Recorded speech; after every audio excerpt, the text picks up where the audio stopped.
this is both for security and also for decentralization of the chain. OpenTensor doesn't want to do this forever, and our intention is to disappear and take all of the technologies that we're building and distribute them out into the open source. So I want to talk about that a little bit. We are going to break apart a good part of the Bittensor API into sub-repos for greater security, longevity, and also modularization to allow for all sorts of different types of Bittensor to exist and work with our ecosystem. It doesn't need to just be in Python. We can have Rust SDKs. We're working on a Rust SDK already. We're pulling out the BT CLI, and we're allowing other teams to build versions of the CLI in a safe way on top of our technology stack. So every time something happens in our ecosystem which is negative, I think that we respond, and we always break into a new fields of potential, new worlds of potential. And this is one of the things that we're really excited about, how OpenTensor is going to be moving towards giving more to the community and making things even more open source and getting more contributions from like the Church of Rao and teams like Manifold and even within inside of our organization, decoupling things and allowing us to move quickly. So this is something that's massive. It doesn't really have anything to do with restitution, but we'll get to that right after this slide. So we have been moving as quickly as we can. These kind of things are temporal. We do ask for people's patience, but we're working with Secret Service and the FBI, multiple litigation firms, organizations, two crypto investigation firms to see how quickly we can ensure that the funds that were lost on July 2nd can be returned and restituted for towards people that were affected. And I don't want to speak too soon, but we've had some major successes. So 33% of the tokens that were hacked, the TAO that was lost, we have verbal agreements that this will be totally returned to victims, and that's a massively positive thing. And that's just 33% of the July 2nd attack. Additionally, we have locked 50%, more than 50% of the TAO on Mexi and KuCoin. We think maybe even more is potentially accessible, and our lawyers are working as hard as we can, as fast as we can, to claw that back and make it accessible to what we'll talk about in a second after these slides. We're also working with best-in-class investigators to claw back even more funds from those that were responsible for the attacks that we saw, and so that's going to take time. And so we do ask for people's patience here, because this is not moving at the speed of Bittensor, which moves a mile a minute. These kind of things take legal, corporate, institutional, tectonic changes. They have to be done right. They have to be done fairly. They have to be done with lawyers. And so give us time. However, our goal is really to do this differently and better than similar hacks in the ecosystem that we exist in. Mt. Gox, it took 10 years. Ethereum required a full fork of their chain. We're learning from both of those.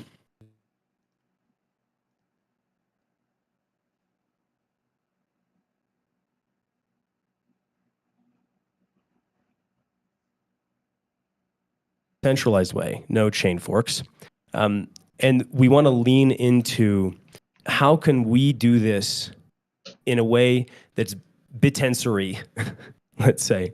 How can we do this in a way that leans into decentralization, leans into community effort? That's why we're asking for people to actually contribute and participate in these efforts and help us, all the people that are involved, the community, Bittensor, to protect ourselves, to help our members, to be more than just libertines. We can actually use our freedom in this new domain that we've created, that we've existed in. We can use that liberty to do really good things and showcase to the world that We care about people, and we care about what we're building. So anyways, how are we going to do this? What's our plan from OpenTensor? And now, this is just our plan. We're just one member of this network. We're just one group. We're trying our best. You can participate with us if you want. You can do your own thing. That's the power of decentralization. But what are we organizing? So our goal for restitution is actually to do the majority of it on our chain, to do it in a decentralized way, to allow people to contribute to the restitution effort in an anonymous way, in a crypto Web3 way. So we're going to initialize an on-chain restitution mechanism in the near future. So we're going to initialize an on-chain restitution that'll be stage one. And between stage one and stage two, we're going to actually collect contributions from these parties and members of this community that want to help Bittensor do right for its community members. I'm one of those people. Shib's one of those people. OpenTensor is one of those people. Macrocosmos is one of those groups. Rizzo has generously offered to contribute here. We have a number of teams that feel like they are connected to our struggle and want to prove to the world that we can do this as a community. And I think that's the best way that we can do this. It's all of us that can make this happen effectively and best restitute the individuals that were hurt. So between stage one and stage two, we'll collect contributions. We're not giving dates here because obviously we want to leave things fairly vague while we fill in the details. So we'll collect contributions from potentially you, certainly me. And in stage two, as soon as we have collected the correct amount of funds that we need to restitute the individuals that can provably show that they were victims of the attack, we'll restitute them immediately. And we hope this period is many, many, many magnitudes shorter than, in fact, we know that this period will be many magnitudes shorter than something like Mt. Docs, because OpenTensor and myself and the individuals in the community have made verbal commitments to make sure this happens, and we will make it happen. And those that contribute between stage two and stage three will have opportunity to be proportionally reimbursed by proportionally reimbursed from the clawed-back TAO from exchanges, which we think is significant. In this way, not only can we get everybody back in a major way, we can do it as a community. We can do it in a way that maybe even gets more funds out of the endeavor than were lost. We're not sure. We can't say that would happen for sure. But we know that this will happen. And, I'm putting my time and effort behind this to make sure that everyone's all right in the end. So, yeah, guys, that's the end of the presentation. Obviously, there's going to be a lot of questions from people in the audience. Feel free to come up on stage and speak to us, ask them in the channel. We'll answer them as best we can. And yeah, thanks everyone for listening. All right, guys. Woohoo. Yeah, Rizzo. It's indeed. Yeah, he was one of the first people to reach out and say, hey, look, I want to help. Fucking hero. Great. Okay, wow, there's a lot of questions here. Why don't I... Keith has never liked the chain bloat. Yeah, indeed, nor do I. It costs us substantially at OpenTensor. So some people say they couldn't hear me. I'm just scrolling up here. There's a lot in here. Oh my gosh. Okay. So, la-di-da-di-da. Instant cold key swap or still delayed swap. So we're going to do cold key swap. It'll be instant. We've invested heavily in testing that. It's on DevNet. It'll be on mainnet. How is the instant cold key swap good for security? We don't really believe that the slow one is that much better for security. I think it's a pretty dangerous and unwieldy mechanism in the first place. It was just for what we needed at that particular time. So what legal right does OTF have to block funds and exchanges? Just to make this very clear, OpenTensor is working in conjunction with a number of individuals. this becomes much bigger than OTF. It's Bittensor itself, and it's us working with people, contributing information as best we can, trying to get on phone calls, collecting data. But we're not actually the ones that are spearheading. We're one of the parties that are spearheading this. We don't have the right to block any funds on exchanges, and that's why this takes time to do right. We have to build partnerships and get law enforcement involved. Secret Service, FBI, this kind of thing, to lock down these funds. But I will just say, thanks to some very fast-moving individuals, I'll call out Mog and Datura for literally moving in hours to communicate with exchanges, and that was essential for us to make the right.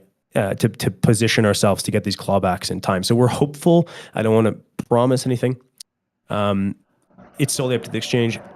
We help by obviously pushing with our litigators and so forth. Okay, so let's go down. More questions. La-di-da-di-da. Okay, half of them abuse, okay, and blah, blah. So it sounds around 90% of stolen tower recoverable across MEXC, KuCoin, Talbridge, etc. I'm going to be reluctant to say 90% because, like I said, it potentially recoverable on MEXC and KuCoin. Talbridge is the one that have caught it, and we're working closely with them. You can speak with them about those funds that specifically came from the July 2nd attack. And I don't want to say that they're recoverable. I've never been through the process of actually clawing back funds from these exchanges. I don't know how difficult they are, which jurisdictions.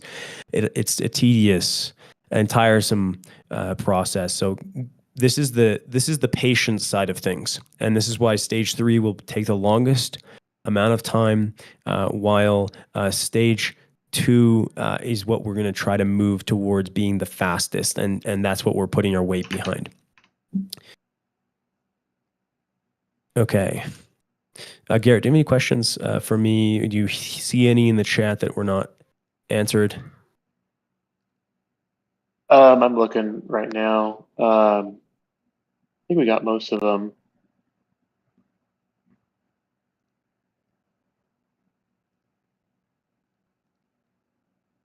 Okay, let's get some people on stage. I'm cool with that. Hey, Ref. Hey. Hi. Hey, Easy Trades. I'm about the instant and scheduled cold key swap. Okay, maybe you we'll probably expected that. Yeah, can we hold that till the end and just specifically speak about the restitution and clawback and technical changes, and then we'll talk about the cold key swap in a moment. Easy Trades, did you have a question for us? Yeah, I just wanted to say that I think everybody appreciates the transparency and the work everybody's doing behind the scenes to get people their money back. I know I've been involved with similar types of situations, clawbacks, and it can be a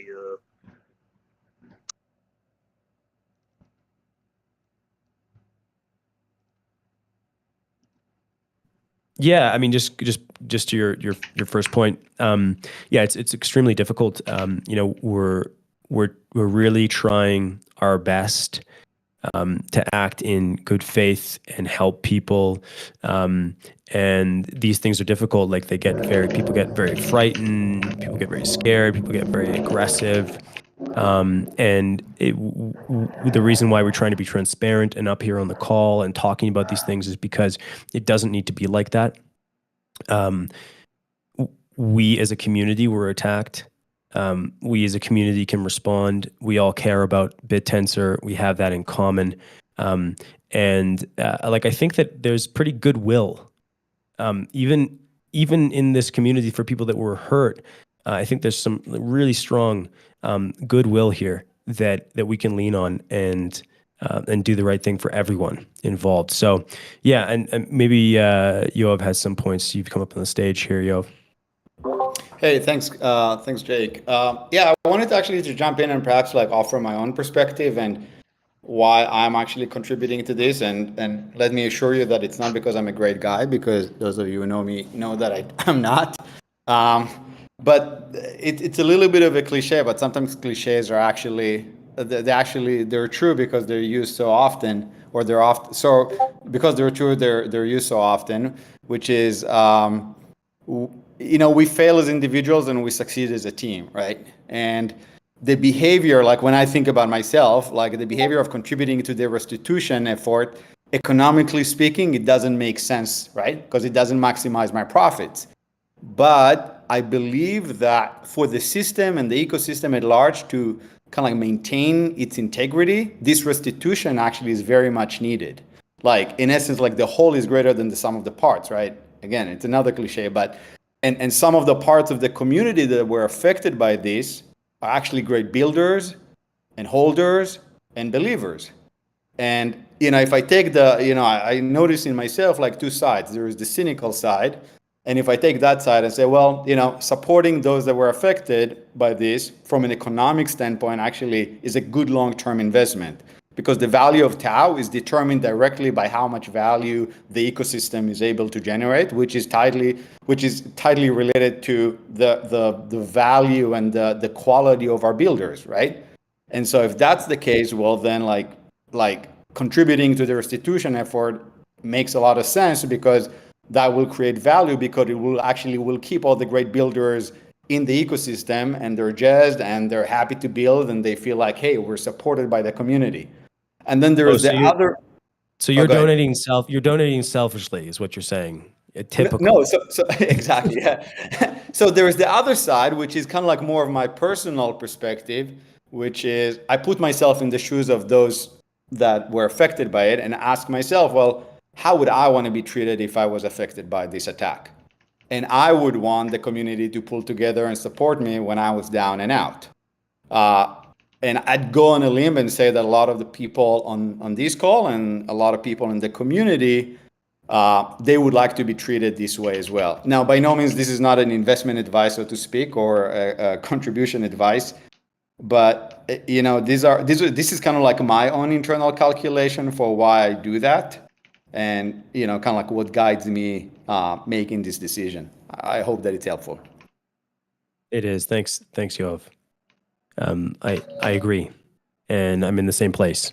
That's always been, when we were early miners and we were donating substantially to development efforts to make this project go. Same thing, right? We donated substantial amounts of tau to make this thing work, and it's paid off so much. So yeah, more on how people can do that if they want to going forward. Should we answer some more of the questions here in the chat? So like a lot of people are asking like, hey, has this exploit impacted my view on DTAU and how it should be rolled out? I mean, like my perspective is like, dynamic tau is part and parcel with the decentralization of this project. And it is the decentralization of this project which will be the final shield against anything that happens, whether it's governmental or black hat. For us to distribute ourselves and work together, but with a common protocol, that's the vision. That's what makes us strong. That's what's going to make us exceedingly fast and move exponentially. DTAU is absolutely part of that, and we're working on this. It's effectively ready to be staged in many ways. We're finishing touches. We're doing that right. So I'm not going to give you an ETA because I don't want to force it. But like, if you trust me, we're moving as quickly as possible while keeping track of how things will affect the community, how we can do this in a decentralized way, how we can build the meta structures and the meta systems to unlock new forms of energy, new horizons for the protocol, just like subnets did. Essex says, does OTF plan to expand the 45 subnets limit? I don't have a clear answer to that. We'd have to do a bit of an analysis of how we are. Are people asking for that? I think that we have to sit down and look at how that's playing out right now. Yeah. Is there any way for subnet lock interval to be brought back down to 2 days like it was in February? Potentially. Longer form answer, I think, is required, and a little bit of analysis. I wasn't prepared for that specific question.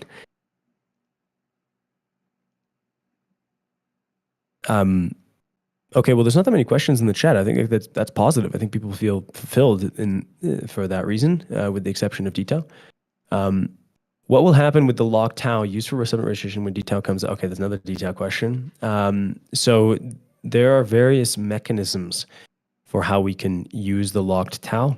And if you read the original paper, it was automatically converted to the subnet token. We're looking at various ways of doing that, and even more, potentially ways for people to design their own mechanisms on top of Bittensor that solve that problem. A little bit of a sneak peek there. So, Ref, I mean, there's some quiet in the chat, which is positive. Would you like to ask your questions? Same with you, Easy Trade. Right. There are 5 things that are valuable to a cold key. One is the funds that you can Yes. have on your cold key, and that's obvious. If your cold key gets compromised, someone transfers all the money out. But there are 4 more things that are valuable to the cold key. One is tenet seat that can be associated with one of the hotkeys, and then if you own the cold key, you can change over that hotkey, so you can take over the tenet seat. But there is also the miner slots on that given cold key. You can have UIDs on different subnets. You've paid registration and you can have access to those. So you, as a cold key owner, you are able to swap those hotkeys and grasp this value, these slots.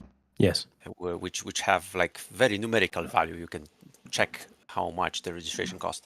But there is also the validator ownership. So all the delegates. And the subnet. And the subnet as well. Mm-hmm. And those currently cannot be stolen, right? They're yours. And if, let's say, OTF cold key gets compromised, I assume there is not much money on that cold key itself, but let's say, well, you have a very valuable validator slot. So someone can try to misuse it and set bad weights. If push comes to shove, you can enable those scheduled cold key swap. Then the Senate members can decide that you, const, are the rightful owner, right? The guy on Discord that they associate with the validator. You are the rightful owner. You say, okay, my new cold key is this. We swap it securely. Yeah. So the scheduled cold key swap can be used in a decentralized manner to take back the stolen cold key with the subnet and with the validator. But if the instant cold key swap is deployed, then the first thing the attacker will do is he will instantly swap the cold key, and then there is nothing we can do anymore. Right. This is a good point, Ref. I agree with you, actually. So, yeah, you have my agreement that the cold key swap should be scheduled and delayed. I would set it for like 5 days or something like that, so that if we have a subnet owners like we do, this happens, they go to a week-long conference, then they don't take their ledgers and everything with them to the hotel room and stuff like that. It's dangerous. So if it's long, that's fine. Formalized Tensor has voiced one concern though. If someone takes over the cold key, they could try to dissolve the subnet, to destroy it. Let's say it's another subnet owner that is trying to destroy your subnet so that his subnet gets more emissions or whatever, right? Okay. And so this one should also be scheduled so that you cannot instantly dissolve a subnet. I don't think anyone will try and say, I had the ability to instantly dissolve a subnet and now I have to wait a couple of days. I don't think anyone will mind, and this will increase the security. You will no longer fear that your the value that you've built can disappear.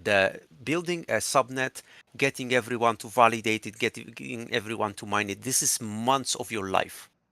Mm-hmm. Not just you, but all of the team. Yeah.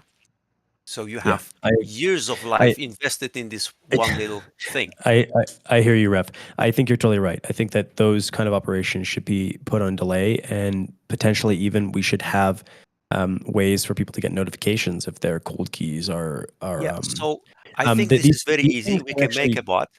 So I will contribute a bot. Okay, let's make a channel on which if any one cold key associated with any subnet or any validator or anything like that gets scheduled for a swap, a bot will post a message. Everybody will see it.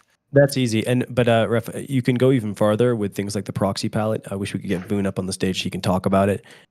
You can have, for one, you can secure your cold key so that for things like setting weights on the root network, you don't even need the cold key. You can have a proxy that allows you to do that. You can also do delays for certain types of operations with the proxy palette. Like this can actually be done for any operation on the chain, and so we can release information about how to do that in a more technical way. But also we should build these kind of things directly into the chain. And I think you're totally right. I agree with you, Ref. But let's keep on track here and see if we can get a question. Yeah, no, thank you, Ref. It was a good point. Point taken. Easy Trades, did you have something? Yeah, so I've been watching, doing a little research, and I see that some work looks like going on behind the scenes with the University of Texas in Austin. And if anybody has done any research, they would know that they're one of the best in the world in AI research and development, especially in distributed computing. So just wondering if you can say a few words as to what OTF and University of Texas and Austin might be working on together. I bet you that's a question for Prav or James or Caro, who may have been behind that. It seems it's in Austin. I don't know if those guys want to come up on stage, but that's not what OTF is working on. So, or maybe it's an unknown contributor, or perhaps it just spun out organically in that university. I'm not sure. So I can't speak to that, Easy Trades. Don't know.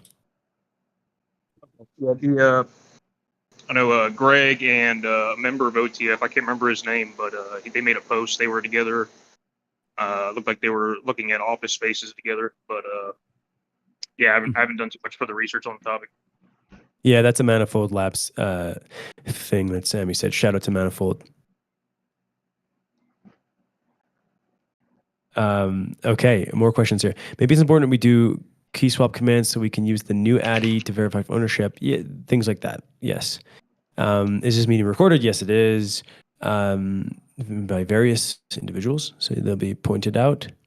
What is the status of OTF investigations? And who was involved? We don't know. We do not know who is involved. How do you know the hacker isn't still working here and ready to do this again? So I mean, like our response, has been about ensuring that there's just no entry point, even if they were to get an OTF badge to do anything, and that's just the way that most companies function. And so that's what we have been doing. And okay. Lots of people posting the live stream. That's fantastic. Thanks, Mars. Thanks, Yikes. Any more questions from the community here, guys? Just type them in the chat. If you're just curious about something, want us to zoom in, want to come up on stage, feel free. Or if your question got lost in the stack, just reply it. Okay, here we go. Ref is back on stage. This one, oh yeah, did you guys have a chat with Chamath? We spoke with Chamath. He's a cool guy. He seems interested in some of the primitives, and he seems like Bittensor adjacent, which is cool. Liked him as a person. The call didn't really specifically move to anything at all. We talked about different validators. We talked about transpiling, and how maybe Bittensor could be used to do transpiling. This kind of interesting idea for somebody out there. You could build a network that does CUDA to AMD transpiling and make that actually an endeavor that miners work on. It's a very, very promising and fruitful thing for the community to have that done properly. It's an unsolved problem. So he had brought that to us, which was really interesting. Very cool guy. He was also introducing us to a team that was doing validators and building effective validators. And I said, hey, look, we build a lot of those. So come and work with us and we'll see if that happens. But, in the end, it was a bit of a nothing burger and it was just a great conversation with a cool guy.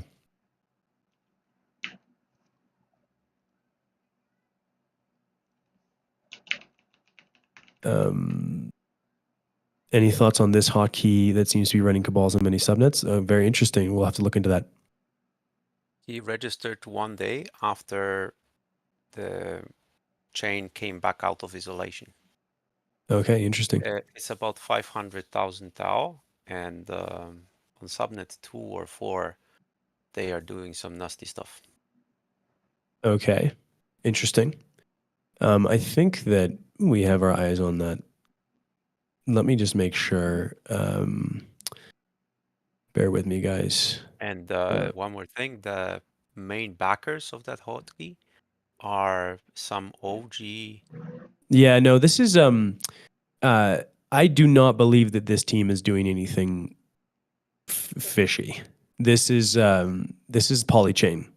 So I can reach out to them and specifically ask them. Probably they're just having issues running their validator. So, but hey, like, let me ask them. Yeah. Nothing fishy. 10x the volume. Your deployment or something. Okay.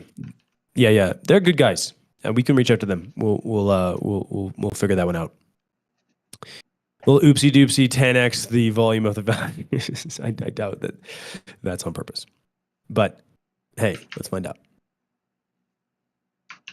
Okay, I have a question about the restitution effort. Actually, so I'm not affected, but I'm curious on how it's going to work, because as far as I understand, some of the funds have been sent through Tau bridge, and the bridge has been stopped. So the funds are still locked at the bridge. So I assume that the bridge operator is going to send back the money back to the account where they received it from, and that's it, right? Well, actually, we are in work with the bridge owners.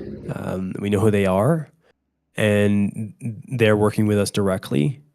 And I want to talk a little bit about this, right? So this situation is very complex, very legal, very difficult.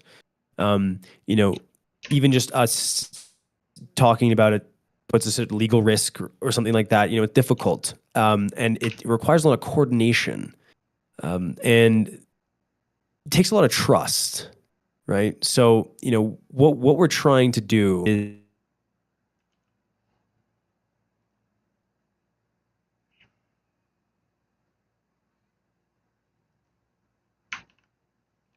make that the focal point, so that we can properly distribute these funds to the right people. So technically, once the funds have been transferred, like code is law, like they're no longer yours. So we are trying to work with the parties involved to get it back to us so that we can give it out. Right? We don't want the funds. We just want to make sure the right people get it.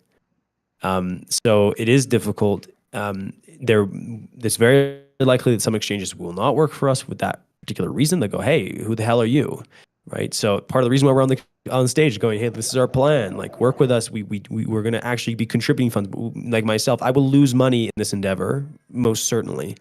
And that's okay, because I want people to be all right, and I'm doing this for Bittensor. So maybe we'll get them to give the funds to us so we can distribute them, and they'll be part of the contributions. Maybe not. Maybe they'll go straight back to the users. If that's the case, we'll have to know about that information so that we can make sure people aren't being like double paid by the restitution. Like there's a lot of edge cases here. There's a lot of things that we have to worry about, and we're doing our best to mobilize people to do it properly. And it will be difficult. That's why things take time. So that's why we want people to work with us and like really trust that we're trying our best. Could we help you by exerting pressures on the exchange? So if there is an I exchange, did say that, and I take that doesn't- back. It would be not helpful if just random community members started putting pressure on exchanges. So we have specific people that we know that are trained and paid to do that type of thing, and that's happening. So don't worry, don't blow up their DMs. There are people on that. My point is, like, sometimes I'm selling Tau and I can do it on this exchange or the other exchange. If one of those exchanges is not working with you, then I don't want them to make any money on my commission, right? On the trading fees. Yeah. I think the information about them not willing to work with you could be made public. And then it could help me make a decision on.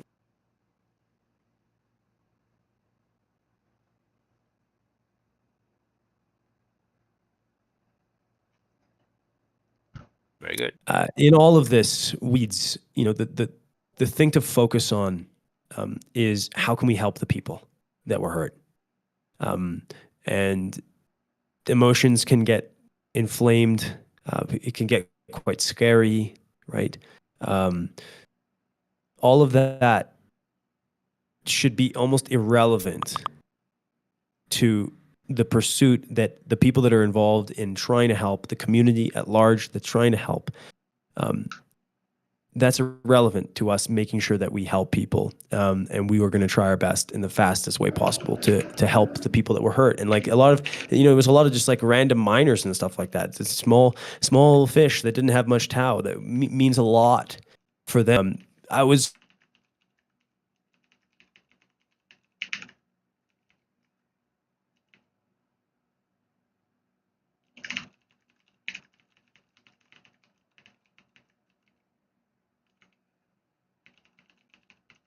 Okay, thanks. Yeah, no, thanks, Ref. Appreciate you being on stage. Is there any more questions in here? Couldn't the hacker then steal the funds again? And no. Right. It's actually, no, he is right. If they were returned directly to the same wallets, then the hacker could just send them again, which would be a pain in the ass. So for that reason alone, we're hoping that we can work with exchanges and try to evade that outcome.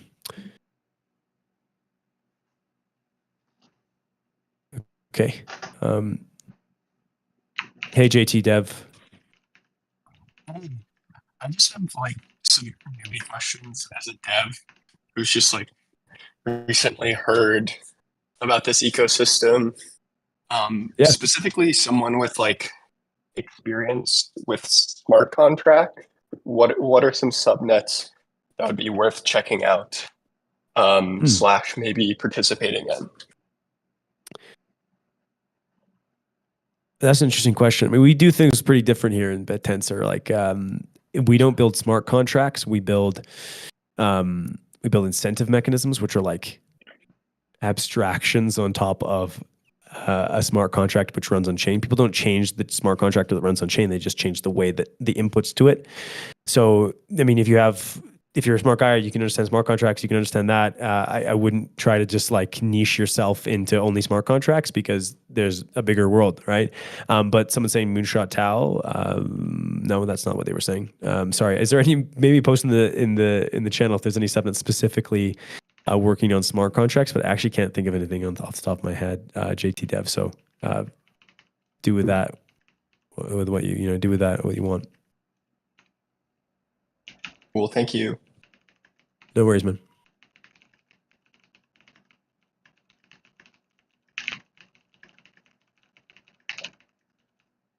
All right, yeah, the documentary is coming out. That's going to be interesting. Okay. SN23 and SN2, FYI, guys. Great. Incentive mechanisms are a whole lot more interesting than smart contracts. I agree. They're abstracted incentive mechanisms. They're abstracted smart contracts. They're smart contracts that exist in the noosphere. Way cooler. The idea being you can provide full push ecosystem. Okay, yeah, guys. Not many questions here. Here we go. Oh, thanks, Crado. Appreciate you.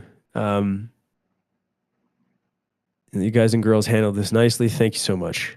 Why don't we end it here? That's a nice note. We peaked. Documentary dropping. Love y'all. This was awesome call. Thanks for the questions. Hope to work with everyone here in the coming weeks and months to help everybody who was affected and do the right thing for the community and the people involved. So yeah, cheers everyone. Thank you so much. Thanks Everett. Thanks Formalized. Ciao.